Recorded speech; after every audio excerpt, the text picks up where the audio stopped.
It is time to leave your worries outside and laugh with us inside the Treehouse. I'm Dan O'Malley, along with Trey Trenholm.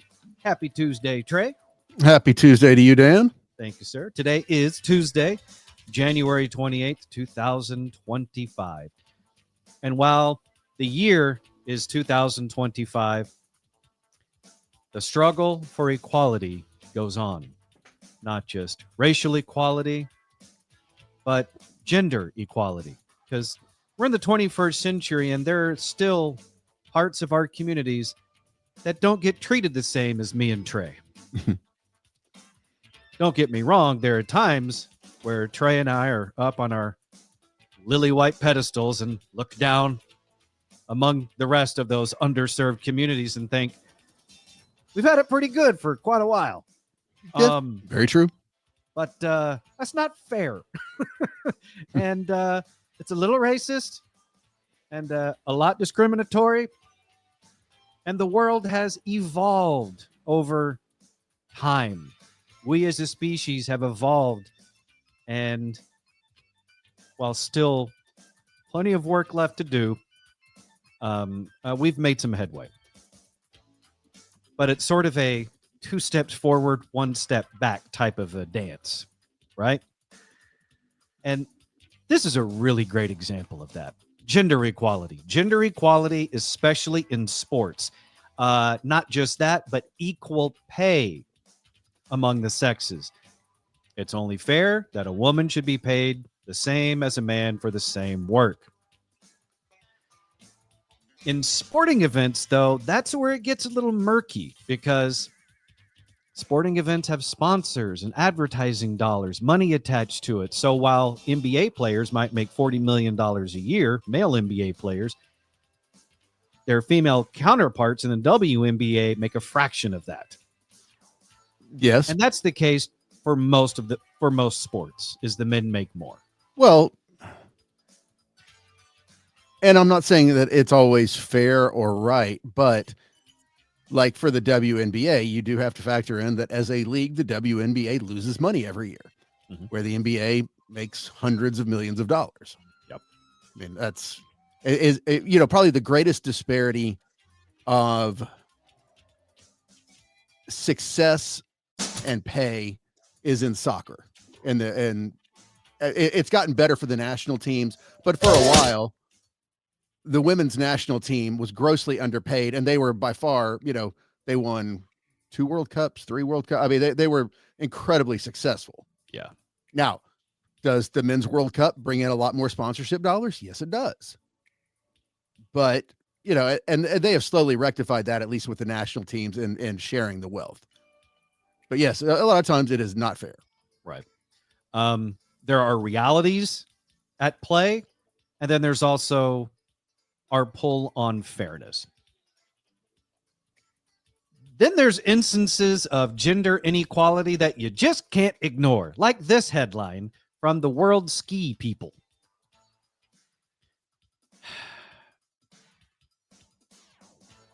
World Cup skiing. As a reward for finishing first in qualifying at a ski jumping World Cup event, organizers presented the male winner with 3,000 Swiss francs, which is 3,290 US dollars. The female winner, on the other hand, Selena Freitag, got towels and shampoo.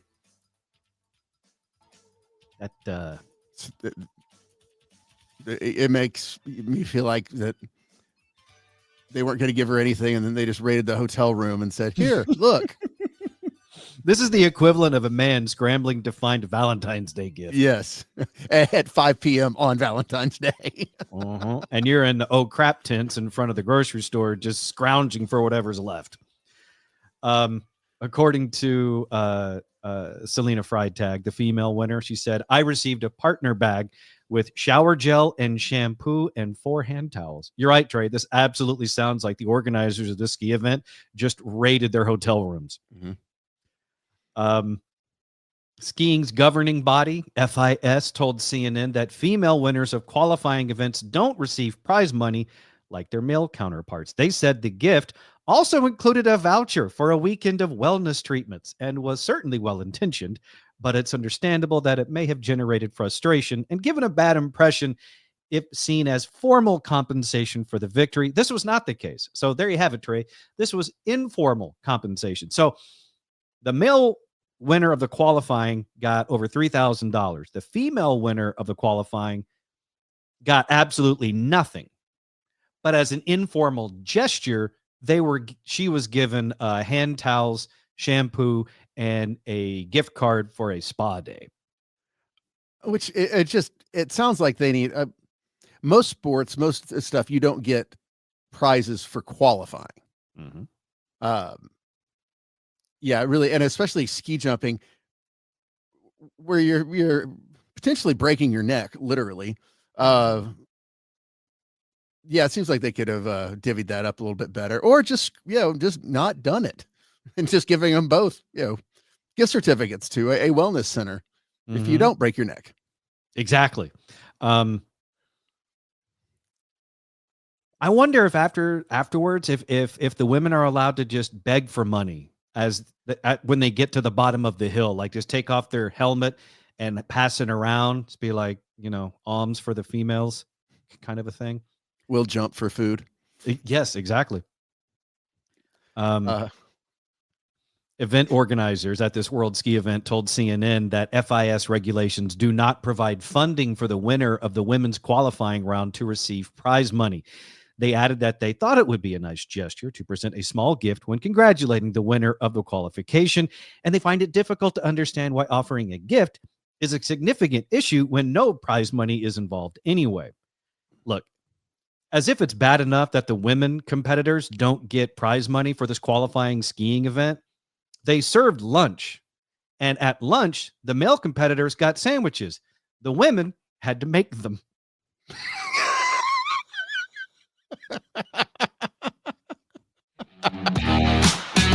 You're listening to the Treehouse. Visit us online at treehouseonair.com. Well done. Well done. Thank you. Thank you very much. I'm here all week, people.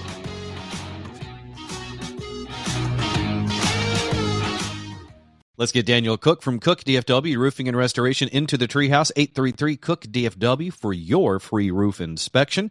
The website, cookdfw.com. You guys do lots of great work on roofs, and the restoration part of the side of the business also means, you're doing remodeling work underneath the roof inside the home as well. And you were telling me just recently that you, Daniel, and Cook DFW Roofing and Restoration offer lifetime warranties on all your work.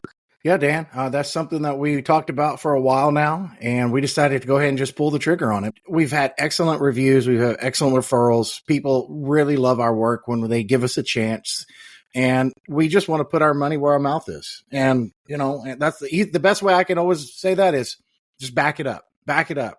When I was growing up and I told somebody I was going to kick their ass, you got to back it up. Well, now that I'm a grown man and we're doing professional services on people's homes, and I tell them that they're never going to have a better experience, I'm backing it up. We're going to take care of your home because we want you to have that peace of mind knowing that after we left, you have the very best product left behind. Your home is safe. Your family's taken care of, and that you don't have to worry about us not coming back. You can experience it for yourself, and you can put your money where Daniel's mouth is. And he'll honor it, as you just heard. Even if he dies, he's still going to honor this stuff. I mean, that's some serious integrity and quality craftsmanship to have the confidence to be like, yeah, this is how we do things. So you give the man a call for that free roof inspection, 833-COOK-DFW, the website, cookdfw.com.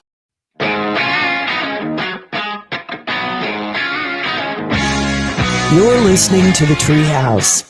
Visit us online at treehouseonair.com. This segment of the Treehouse is brought to you by Cook DFW Roofing and Restoration. To get your free roof inspection, call Daniel and Carrie Cook today at 833-COOK-DFW, 833-COOK-DFW, or go to cookdfw.com. Dan O'Malley, along with Trey Trenholm, with you inside the Treehouse today on Tuesday, January 28th, 2025. Not to brag or nothing, but we're experts on all things stupid here inside the Treehouse show. Trey and I have decades of experience dealing with it, not only in reporting it, but also dealing with it firsthand. Yeah. Extensive history. Okay. And so when I tell you that stupid knows no limits, I mean it. And this is one of the classic examples of it. I say classic, but this is actually a modern example of stupid knowing no limits. Okay. Trey, I want you to imagine you're a drug kingpin. Okay. You're living the life. You're wealthy beyond belief. You're selling poison to the masses, and they thank you for it up until the moment that they may die. But the point is, you're loaded. That's the plus side for you. The downside for you is you're a wanted man. Yes, but generally, drug kingpin, you're going to live a very secretive life. Typically, if you're smart. Yeah.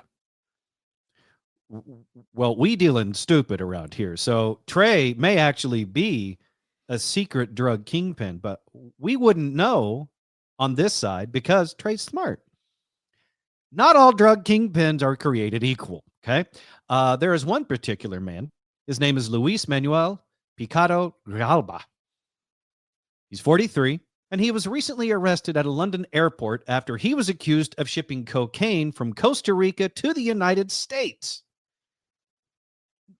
Now, that's what'll get you on a most wanted list.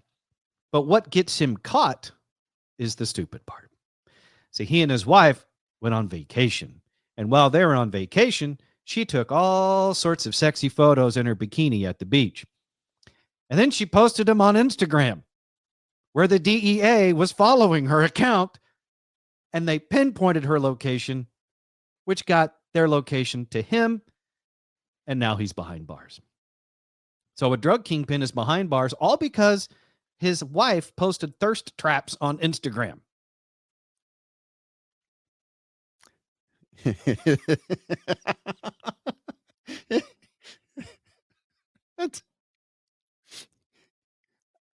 Yeah, I don't even know where to go with that. Well, because if you're a drug kingpin, you generally you have some level of intelligence that has gotten you to that point where you have mastered the distribution, everything else, and don't you have to know that your wife has an Instagram account and that's potentially bad? I know. I know, bro. I know. The alleged kingpin, who rarely traveled with his 32-year-old wife, and now we know why, reportedly purchased $20,000 worth of plane tickets to fly his wife and family to Europe. He met his wife in Paris. They planned to ring in the new year with his family in England before he got arrested. To document the vacation, his wife made several posts to a now deleted Instagram account during their European lavish travels. One post captured the couple posing underneath the Eiffel Tower, and they frequently traveled abroad and posted about adventures, especially the wife. And she would post these things across her social media. She boasted about her vacations on sunny beaches, where she was spotted holding 2 parrots in one of the most iconic basic travel bitch photos, and in Rome, where she sat in front of the Trevi Fountain. DEA agents who'd been tracking her since they took off from Costa Rica's airport used the post of the couple in Paris to the suspected drug kingpin's location, and the arrest was approved after the DEA obtained an international warrant, to which I'm sure England was all too happy to oblige, go like, you may take your idiot now. Yeah. And you would think they'd learn from Pablo and realize you don't travel. And if you do, to non-extradition countries. Mm-hmm. Non-extradition countries. And for the love of God, tell your wife not to post where you are on vacation. These are the types of things. Like, is there not a drug, like a kingpin wife orientation that they go through? Honey, if you would like to continue vacationing to these exotic places, stop posting about it. But it just goes to show that in the 21st century, social media is king. And even the wives of drug kingpins can't resist the urge to do it for the gram. I mean, at least use Snapchat. Yeah, where at least there's the illusion that it goes away in 24 hours. You're in the Treehouse. Visit us online at treehouseonair.com.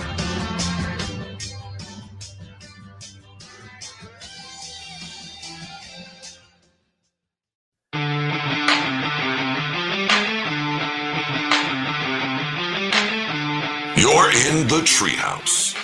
Visit us online at treehouseonair.com. Do you like to watch? Well, you can watch us on YouTube. Just search for the Treehouse Show podcast on YouTube, or you can go directly to our channel, youtube.com/@treehouseonair. That's youtube.com/@treehouseonair, because Treehouse TV is on and you should watch it. Obviously, we're a little biased, but we think you'll enjoy it. Dan, along with Trey, inside the Treehouse with you today. One more little nugget, Trey, on that story about the drug kingpin who got busted by the DEA because his wife was posting thirst trap photos on Instagram on their vacation. So they were based in Costa Rica. That was his base of operations for his, drug network, which was smart, like you said, to do that. Country. Exactly. Do illegal things in non-extradition countries. Costa Rica is a non-extradition country. However, once they decided to take their family vacation into Europe, they left themselves wide open. And the DEA knew that, and that's why as soon as the wives started posting from points that were not in Costa Rica, they're like, oh, we gonna get you. And that's what they did. So, I mean, started out smart, then got real stupid real fast. Can't you at least buy her a green screen so she can post from? Yeah, a green screen or a dummy phone that you tell her's connected to the internet, but it's not. Yeah, or just tell her, okay, baby, all these photos are fun. When we're back home, then you can post. Exactly. Then it would be like you're trolling the DEA. Look where we went that you didn't catch us, because now we're back in Costa Rica where you can't get us. Oh, no, she had to go ahead and post. So anyway, that was a great story. It's a great example of us showing you how we know that stupid knows no limits. And there's another one that I'm excited to share with you today. And that is, Trey, I think this holds true more for you than it does me, but I think most men recognize that a rite of passage in our lives is beating our father at something, overcoming, or championing, whatever there's a thing. Like every family may have a thing. It might be beating your dad at basketball. It might be, beating your dad at chess, some type of thing that your dad just beats you into the dirt to help build character, right? And then eventually you grow up enough to where you win. No, mine literally was being able to run faster than him so he could not beat my ass into the dirt. And that was a huge moment for both. It was. I mean, it was great for you because you learned a lot that day. And it was bad for your dad because he also learned a lot that day. And he realized that, well, okay, my son's becoming a man now. And also a very fast man. But these stories don't always end up the way yours did, Trey. And this is not an American only type of situation. This happens in other countries too. And like I said, here's a great example of that. There's a 10-year-old boy in China, and his dad reprimanded him because he didn't finish his homework on time, right? So dad gets mad at the son because he didn't finish his homework on time. And after the severe scolding, what does this 10-year-old do? He decides to leave the house, and he went to a nearby store and asked if he could use their phone. The fifth grader dialed China's emergency services number and asked to speak to police. And when he got police on the phone, he told them, "My dad does drugs." So the lesson here is, if you're going to reprimand your child for not doing his homework, make sure he doesn't know about all the skeletons in your closet, because it might come back to bite you in the ass, which is exactly what happened here. he called the police and he claimed that he had proof that his father was concealing poppy shells, which is considered an illegal drug, and that he had it at home. And then he waited calmly for the police to arrive, and then they took him, and then he took them to the house so they could conduct the search and arrest the dad.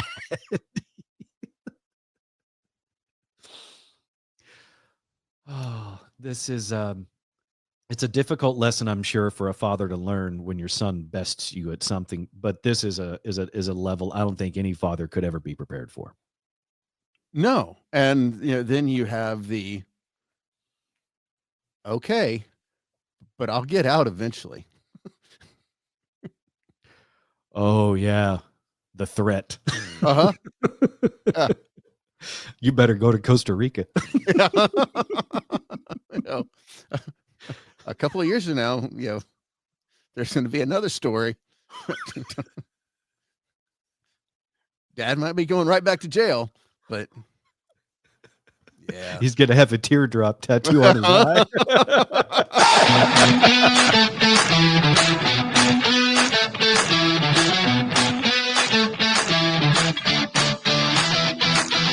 You're listening to the Treehouse. Visit us online at treehouseonair.com.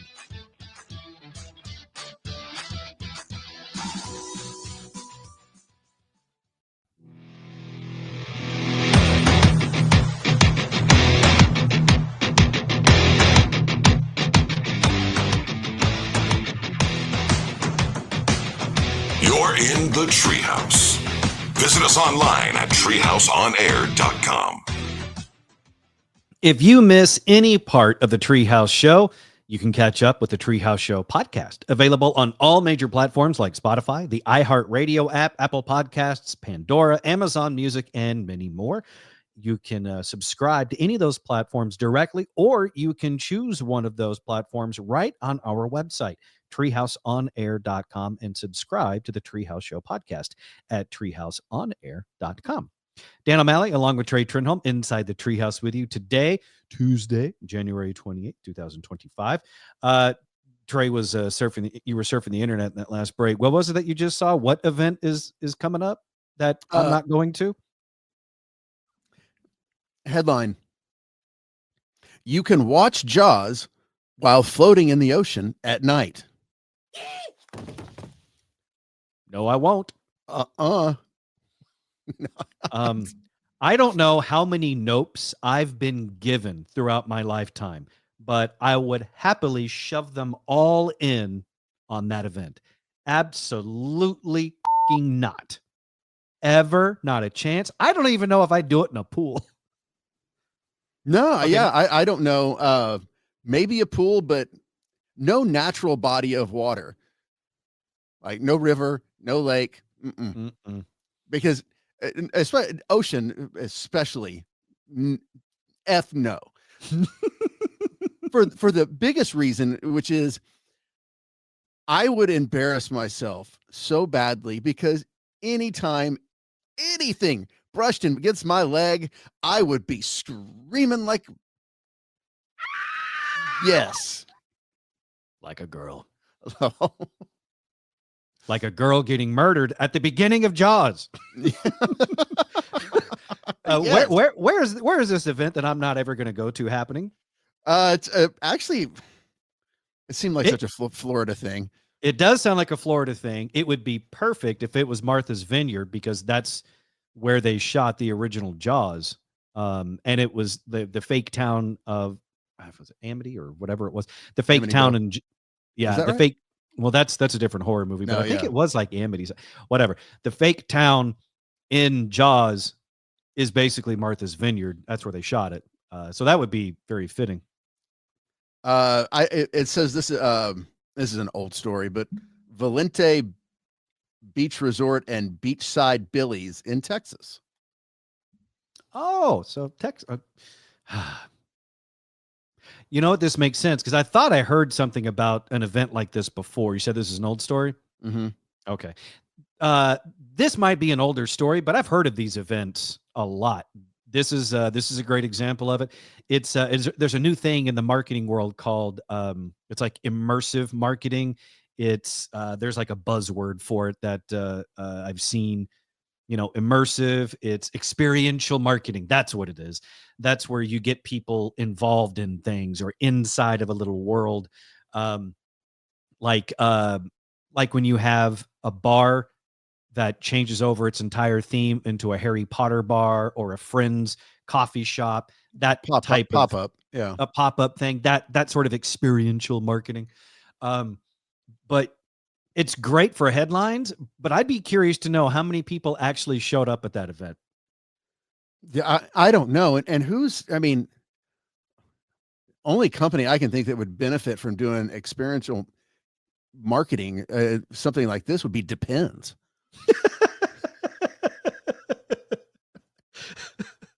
Not only to hold all of your, but you're in the ocean and leak proof. Yeah. Actually would be a great test of the product. Yeah. Yeah, I get it. I think it's great for headlines, but that would be one of those, if I came up with the idea for the event, I would happily organize it and promote it. I wouldn't go to it. I wouldn't do it. But this lends itself to other experiences as well. Because if you're going to do Jaws at night in the ocean, there are other movies you could tap into and have similar events. Because the other thing is, if I go back, if I was still drinking and I did this, I would be the one, that would start going, "Oh my God, there's a shark."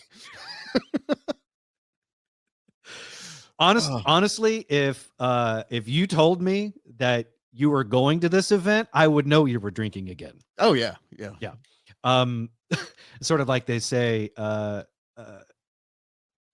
you wouldn't like if you were to fall off the wagon after 8 years of sobriety, you may not tell anybody, but there would be signs. This would be one of them.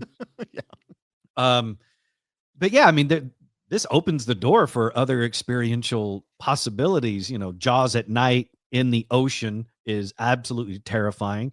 You can watch Friday the 13th in the woods at camp or in a lake, because that's, when Jason comes up, grabs people.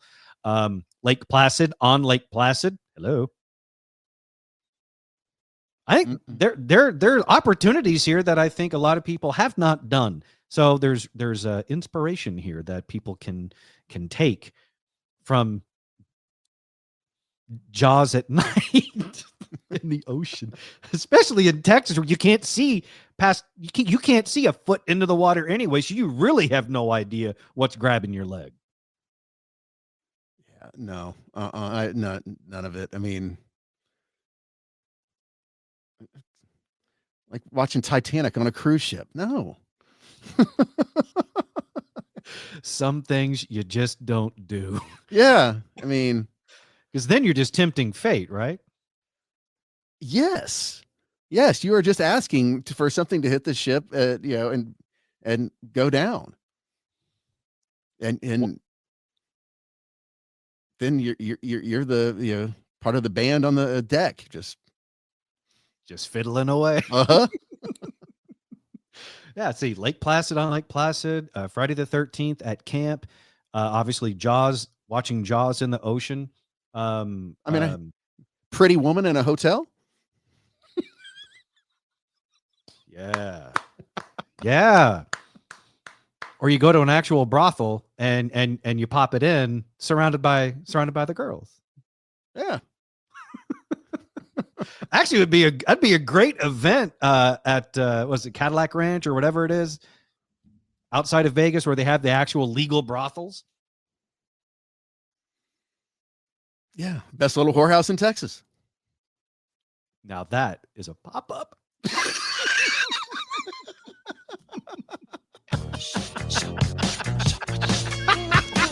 in the Treehouse. Visit us online at treehouseonair.com.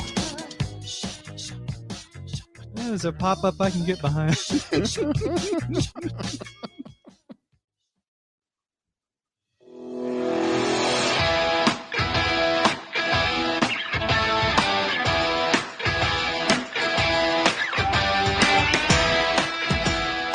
You're listening to the Treehouse. Visit us online at treehouseonair.com. If you've got a business, then you need to advertise so more people know about your business, and we can tell we can share that message for you right here inside the Treehouse. It's time to advertise with us. Just shoot us an email, treehouseonair@gmail.com. That's treehouseonair@gmail.com to advertise right here inside the Treehouse. Dan and Trey in the Treehouse with you, joined now by Mr. Jerry Caldwell. Hello, Jerry. Happy Tuesday. Happy Tuesday. Let's all celebrate Tuesday, shall we? With birthdays. On Tuesday, January 28th, 2025, celebrating birthdays today, Ariel Winter turns 27. I'd say best known, but I really think she's only known as Alex Dunphy on Modern Family. We stopped watching that show near the end. I don't know if we just kind of got tired of the characters or the stories or the kid actors growing up, and most of them not being as good of actors as young adults as they were as little kids. I don't know. But Ariel Winter turns 27 today. She's the one that was kind of frumpy on the show, but is actually a smoke show. Correct? She had an interesting body arc. She was young and very thin, and then really got into adolescence, and she added some weight, and then she dropped some weight, and she was real big into flaunting what she's got, kind of a thing, big body positivity person. But yeah, I believe that's when you're talking about, Trey. Yeah. Anyway, she is 27 today. Happy birthday to her. Will Poulter is 33. He's Gally the Enforcer in the Maze Runner movies. He's also Kenny the Virgin in We're the Millers, which, by the way, if you have not seen We're the Millers, that is fantastic. He's the one in the movie where he gets bitten on his balls by a spider. Jennifer Aniston, Ted Lasso. I'm brain farting. Jason Sudeikis, and this guy Will Poulter. He was also in The Revenant. I didn't really remember him there, but he was also in Guardians of the Galaxy 3 as Adam Warlock. Oh, so that's Will Poulter. Yep, part of the Marvel family now. Rapper J. Cole is 40. Elijah Wood is 44. Best now known as Frodo Baggins in the Lord of the Rings trilogy. Before that, he was in a number of movies as a kid, including, but not limited to, Radio Flyer. That was a movie I had forgotten about long ago until there's an Instagram account I follow, and it showed a clip of it at the end where he's making this, he's helping his brother make this escape from an abusive father kind of thing with their home-built Radio Flyer wagon that turns into a plane kind of a thing. Really touching, sweet film. And happy birthday to Elijah Wood, 44 today. Nick Carter from the Backstreet Boys, he's 45. Joey Fatone is 48 from NSYNC. That's just a real unfortunate name. If your last name is Fatone, but when you see it, it spells fat one, I would do my damnedest to not be the fat one in NSYNC. But he was. But he was. I mean, that's just how the cookie crumbles. It right into the mouth sometimes. But again, that's just me. And it's tough, and you're in the limelight like that. You're in a boy band and you're the big one. Yeah, but I'm sure those royalty checks soothe the pain. Fat one, not necessarily in body, but in wallet. Yeah. Let's see. Speaking of heft, the oversized rapper from Miami, Rick Ross, is 49. Catherine Morris from Cold Case is 56. Sarah McLachlan is 57. She's the one that we now, when we hear her music, In the Arms of an Angel, we all think about the sad puppies and kittens struggling in shelters around the world. And I can't hear that song now without thinking about cold, shaking puppies. And I hate her for it. While keeping in mind, I'm big into rescue, but even me, man, I can't watch that. It's too hard. I can't. You want to talk about just turning the mood? Oh, you could be in the greatest mood, watch one of those commercials, and then it's just depressing. The minute I hear those notes, I'm changing the channel. And if I can't find the remote, I will rip that TV off the wall. And I still am not allowed at Larry North Fitness because one time I did that at his gym. He was not pleased, but he understood. Barbie Benton turned 75. She is the gorgeous Hee-Haw star who appeared in a number of Playboy spreads. She also lived with Hugh Hefner from 1969 to 1976. That's a pretty good run. Yep. It is a good run. Yeah, she was a trailblazer. She actually got Hef when he was on a normal age gap kind of a thing.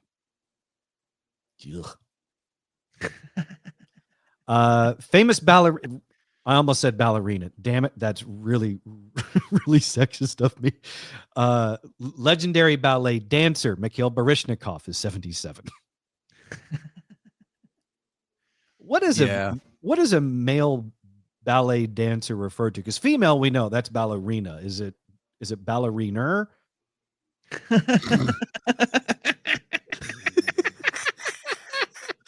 I'm going to say yes. Yeah. Just because. I'm going to show myself out. You're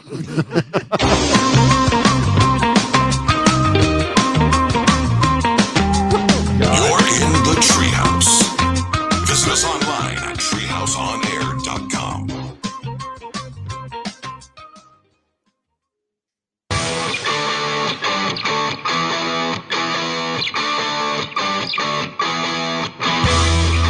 You're in the Treehouse.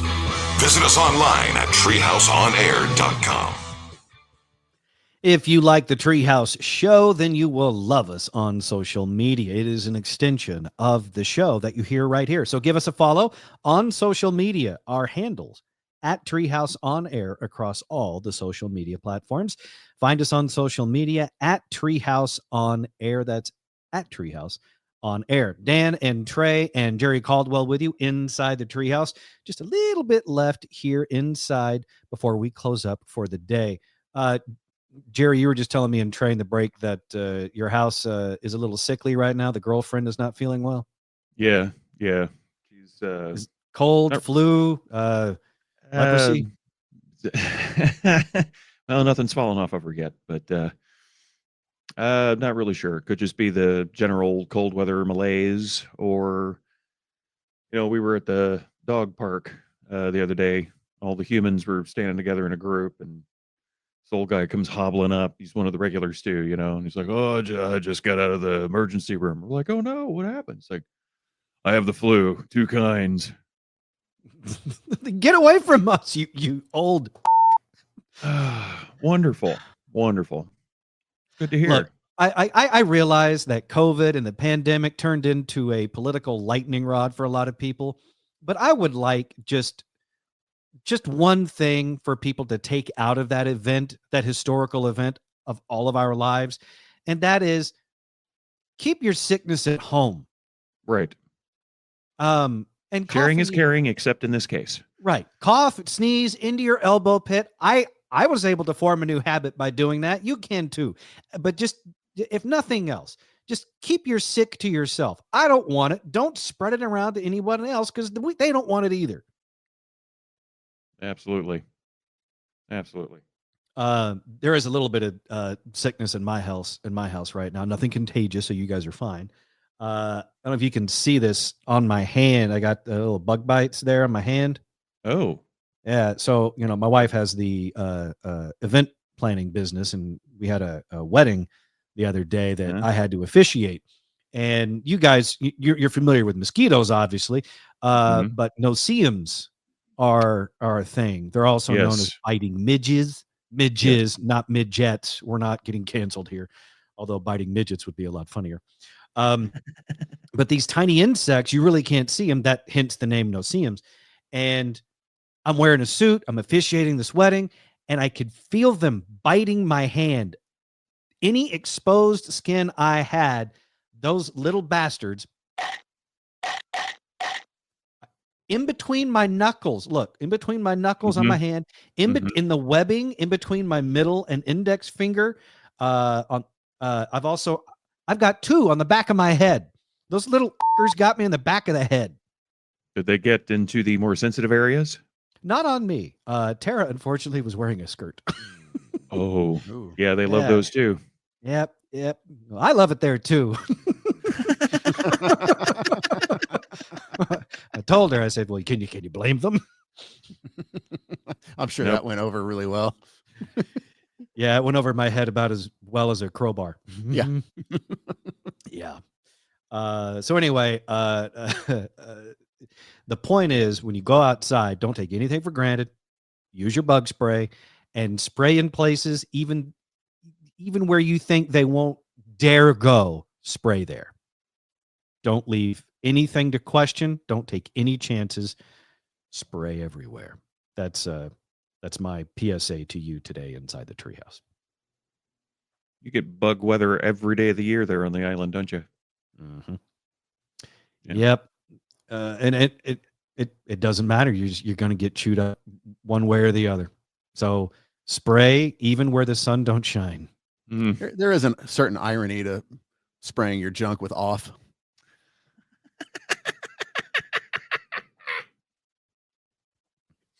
I believe that is the quote of the century, Trey.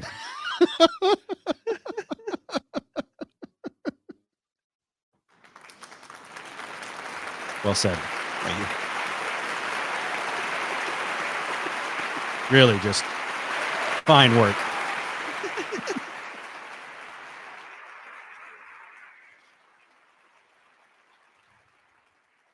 Not just ironic, but just damn good advice.